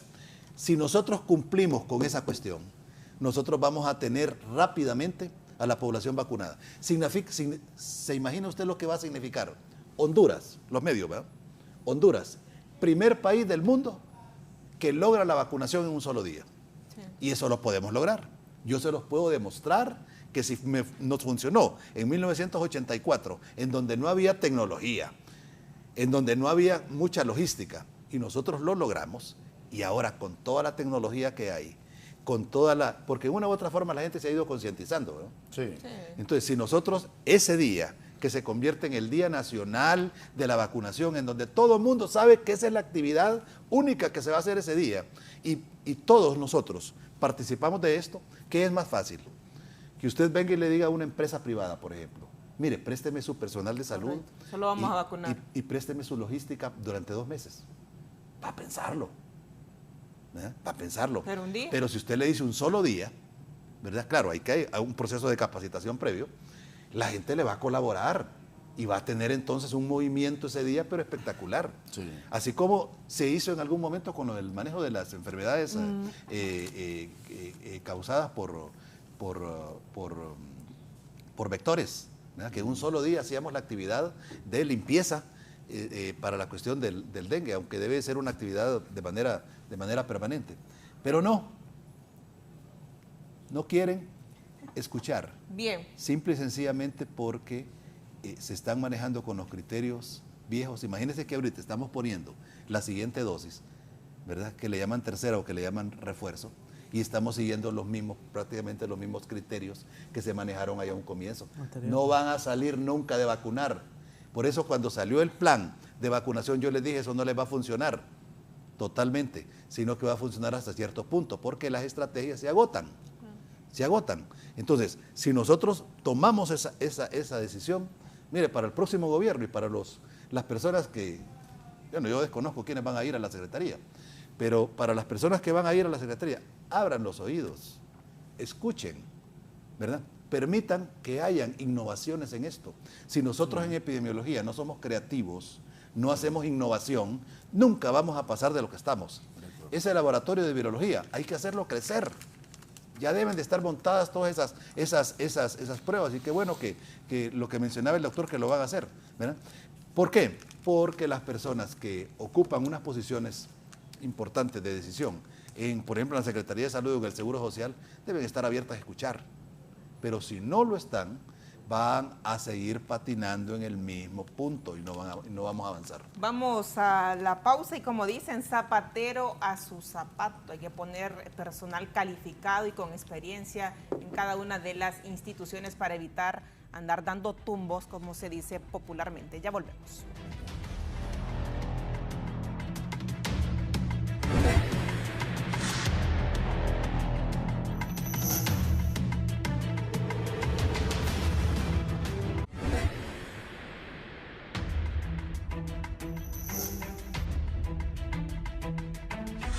Llegamos ya al final del foro La Entrevista. Vamos a entrar al periodo de las conclusiones del mismo. Comenzamos con el doctor Henry Alvarenga. Esperamos, siguiendo el hilo de lo que decía el ingeniero Chirinos y el doctor Fidel, que ahorita ya se nos viene enero del 2022, ya se está aplicando la tercera dosis de la vacuna y ya está demostrado por estudios en Israel que la tercera dosis solo dura 10 semanas, ¿verdad?, el efecto. Entonces ya debemos de ir pensando en una cuarta dosis, ¿verdad? Entonces eso debemos ir adelantando en un primer refuerzo, correcto. Ya debemos de irnos adelantando como nación a estarla pidiendo. Y como mencionaba también el ingeniero Chirinos, hacerle una invitación a la población, sobre todo el día de mañana, el 31 de diciembre, que sabemos que vamos casa por casa a hacer visitas. Por favor, colóquense su mascarilla o su doble mascarilla. Cuiden a las personas de la tercera edad, de su familia. Vieron lo que pasó el 24 de diciembre. Para el Omicron solo dura 2 o 3 días para empezar a desarrollar síntomas. Ya lo estamos viendo. Entonces cuidémonos, por favor, cuidemos la nación y démosle un regalo a Honduras vacunándonos en este fin de año. Homer Mejía. Sí, muchas gracias. Decirles también que las personas que se han aplicado la COVID-19, la vacuna, tienen 14 días después para aplicarse la vacuna contra la influenza estacional, que se puede hacer simultáneamente, pero los lineamientos del programa ampliado de inmunización país lo tiene una vez que cualquiera. Me puedo aplicar primero influenza, 14 días después la de COVID, o me puedo aplicar primero la de COVID y 14 días después la de influenza. Decirle a la población hondureña que pasemos este fin de año en familia, que seamos responsables, practiquemos las medidas de bioseguridad y lo más importante, si tenemos todavía algún miembro mayor de los 18 años que todavía no se ha vacunado o no ha completado el esquema de 2 dosis o no ha recibido su dosis de refuerzo, que lo llevemos al establecimiento de salud más cercano, al lugar de residencia, para que esta persona pueda tener la protección inmunológica, como acabamos de decir en el set. La protección inmunológica va disminuyendo, hay un cierto periodo de tiempo y tenemos que fortalecerla a través de la vacunación. Muy bien, César Chirinos. Sí, gracias antes por la invitación, licenciada Kimberly, Dios la bendiga, igual al pueblo hondureño. Yo creo que es importante que cada uno de nosotros como acervo cultural debemos de cuidar nuestras medidas de bioseguridad. Si usted va a un lugar, no vaya a ser parte de esas agrupaciones porque al final usted puede contagiarse, usted puede perder su vida. Si vamos a salir, cuidémoslo siempre pensando de que hoy en día todos somos sospechosos y es importante que cada uno tome esa conciencia. Si usted no se ha vacunado o si usted está con síntomas de contagio, no vaya a esas reuniones familiares. Trate usted de celebrar a través de su núcleo familiar, no lo haga en grupos grandes porque al final, recuerde que hoy en día si somos sospechosos todos, más tenemos que cuidarlo. Y importante, y me quedo con esto, debemos de acelerar ese proceso de vacunación que nos apunta el doctor Fidel. Debemos de ser más agresivos, de empezar a vacunar de manera más rápido, porque al final eso nos puede ayudar a mejorar el nivel de contagio e ir erradicando lo que es esta pandemia, porque al final nos puede pasar también factura y no queremos episodios del año pasado, en el 2020, donde era dramático cómo estaba muriendo nuestra gente y que los hospitales se saturaron. Vamos con los triajes, démosle seguimiento, si cerramos algunos, pues démosle reapertura, sigamos lo que nos dijo el doctor, ir comprando ese medicamento importante para el COVID, porque es vital para nosotros fortalecer el sistema sanitario y salvaguardar la vida de cada uno de los ciudadanos. Feliz año nuevo, este 2022, Dios los bendiga y principalmente a aquellos que nosotros son afiliados, que les queremos mucho y que Dios esté con ustedes. Muy bien, doctor Fidel Barao. Bueno, yo creo que los otros 3 compañeros han dicho bastante de lo que se debe hacer. Pero creo que el gran mensaje es, vamos a tener un cambio de gobierno. La gente en la forma en cómo votó es porque espera cosas diferentes. Si alguien pretende llegar a un cargo, a hacer lo mismo, mejor quédese en su casa. Porque definitivamente pues, no va a contribuir en una forma importante. Estar abiertos a la discusión. Poner las cosas en manos de las personas que saben. Que si tenemos algún cliché ahí de hacer las cosas de determinada manera, hagámoslo a un lado y escuchemos a otros que pueden tener mejores ideas, que de esa manera nosotros vamos a avanzar. Un buen epidemiólogo, repito, porque fíjense que ahora hay algo interesante. Y yo lo digo, muchos periodistas tienen mejor pensamiento epidemiológico que algunos que andan ahí con el cartoncito abajo del brazo. Entonces, si ellos han aprendido, ¿verdad? Todos, independientemente de que sea un campesino o no, puede adquirir ese pensamiento epidemiológico. Y eso es lo que nosotros debemos de incorporar para contribuir en una forma importante para que las personas comiencen a pensar de una manera diferente y que todos contribuyamos en esto. Los sindicatos, los colegios profesionales deben de entrar en un proceso de apoyar esas nuevas cosas que se van a hacer desde la Secretaría de Salud o del Seguro Social.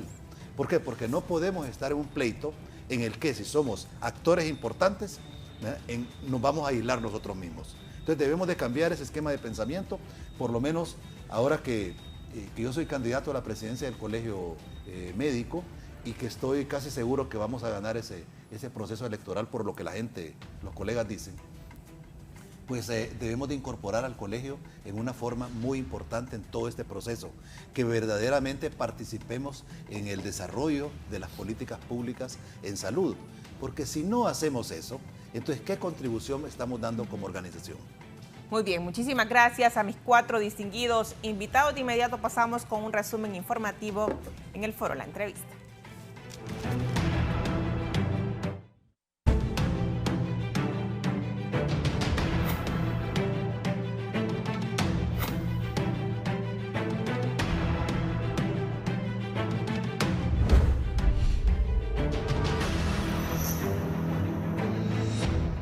De inmediato, nuestra compañera Gisela Calix se encuentra en el Hospital de Toras, donde se registran algunas protestas a esta hora de la mañana. ¿Por qué razón? Adelante con usted, Gisela. Así es, buen día, Kimberly, a los televidentes de la entrevista. Nos ubicamos afuera de las instalaciones del Instituto Cardiopulmonar El Tórax, cuando en este momento continúan las jornadas de protesta por parte de personal de enfermería y médicos en exigencia a que se les acredite una plaza laboral. Vamos a escuchar de inmediato cuál es su posición al respecto. Ha tenido respuesta hasta este momento de que nos van a extender nuestro contrato. Anteriormente se había dicho que nuestro contrato iba a ser extendido y hasta el momento no hemos recibido respuesta. Hacemos denuncias públicas. Están enviando personal del Hospital María a cubrir plazas en este lugar cuando quienes nos hemos ganado el derecho con trabajo hemos sido todos estos empleados que están en ese momento. Hacemos un llamado a la conciencia, a la ministra de Salud, al gabinete del Congreso Nacional, que por favor se pongan la mano en la conciencia y nos digan cómo les explicamos a los hijos de mujeres solteras que mañana sus madres quedan desempleadas, que mañana ya no tienen derecho a un trabajo porque no se ha cumplido el decreto que se prometió y se emitió en la Gaceta. Necesitamos una respuesta pronta. Este hospital se volcó a ser 100% hospital COVID cuando otras instituciones no querían un apoyo, no querían brindar la salud, cuando los triajes ni siquiera existían todavía. Y nosotros nos hemos volcado, así que necesitamos una respuesta de parte del gobierno. ¿Cuántas son las personas afectadas? Hasta este momento contamos con un número aproximado de 40 personas afectadas en las diferentes áreas de cuidados intensivos, salas de cuidados intermedios, laboratorio. En laboratorio son 6 personas despedidas, 4 microbiólogos y 2 ayudantes auxiliares. Estamos en personal de también cocina, lavandería. Todo este personal está siendo afectado en este momento. Bien, muchas gracias. Eso es lo que ocurre a esta hora de la mañana aquí en el Instituto Cardiopulmonar El Tórax. Este es mi reporte. Vuelvo con ustedes al set principal. Buen día. Buenos días, gracias Gisela Calix. De inmediato, Víctor Valladares nos detalla que representantes de los pequeños restaurantes del país dicen que mantienen las medidas de bioseguridad y hay poca incidencia de contagio de COVID-19 ante la reapertura. Adelante con usted. Muchas gracias a usted y a los televidentes en compañía de Kenneth Rivera. Él es representante de los presidentes de los pequeños restaurantes del país. ¿Han logrado recuperarse? Pues este último par de meses de 2021 han sido muy favorecedores para la industria de los restaurantes. Si bien La suma del año completo no nos pone en positivo todavía, pero el último par de meses sí muestran muy buenas señales y si se mantuviera esta tendencia estaríamos ya en el camino a la recuperación. Algo muy importante es que mientras se están mejorando las ventas, los controles que están adentro de los restaurantes, que son parte de nuestra asociación, se mantienen los protocolos de bioseguridad y las tendencias de contagio no han aumentado a lo interno de lo que son los restaurantes. Eso lo vemos como algo muy positivo. Es más, ahorita más bien en este momento, nuestros mayores retos es encontrar gente capacitada para trabajar en los diferentes campos que tenemos en los restaurantes, en cocina, en atención al cliente, en caja, en mesas. Pues nos encontramos que mucho personal capacitado decidió emigrar durante el tema de la pandemia. Entonces ahorita estamos encontrándonos con ese reto de poder encontrar gente capacitada o poder trabajar para la gente que existe actualmente, poder llegar a capacitarla al nivel que nosotros necesitamos. Muchas gracias, muy amable. Con este informe yo regreso con ustedes al set principal de la entrevista. Bien, muchísimas gracias a Víctor Valladares. El ambiente del triaje de Infoc en San Pedro Sula, el único que ha quedado en la zona norte del país. Shirley Martínez nos tiene los detalles en torno a lo que se está viviendo ahí, la afluencia de las personas que tienen alguna sintomatología relacionada al COVID-19. Con este contacto desde la zona norte llegamos al final del foro La Entrevista. Le agradecemos su fiel sintonía y le deseamos fiestas de fin de año de mucha prosperidad, de mucha salud y de mucho cuidado. Buenos días, compañeras, específicamente ubicados en el triaje del Infoc en San Pedro Sula, el único que ha quedado habilitado, pero observen ustedes que esta mañana pues amaneció aparentemente vacío y haciendo consulta con el personal de salud pues no manifestaban su sorpresa de que durante todos estos días pues ha habido gran afluencia de sanpedranos. Sin embargo, esta mañana la refieren a que podría los ciudadanos estar pues en sus casas con algunos síntomas, pero por las fiestas de fin de año se abstendrían de venir a la misma, por lo que hacen y extienden el llamado para que al primer síntoma sospechoso de COVID se presenten a este centro asistencial, debido a que los hospitales recientemente pues ya han alcanzado un 80% de su ocupación. Refiriendo también que es el único hospital Leonardo Martínez pues cerró su sala COVID y el hospital Mario Catarino Rivas sería el único que está recibiendo pacientes con positivos de COVID-19 en San Pedro Sula. Vacío el triaje sanpedrano, haciendo el llamado a la población para que se presente a la primera síntomas que presente de esta letal enfermedad para evitar pues consecuencias o serias secuelas en días posteriores. Estamos a unas horas de culminar el año, sin embargo, pues las personas prefieren mantenerse en casa, pero sí hay un aumento inminente de estos contagios, de nuevos contagios y por supuesto de decesos en la ciudad. Con este contacto cerramos el foro La Entrevista.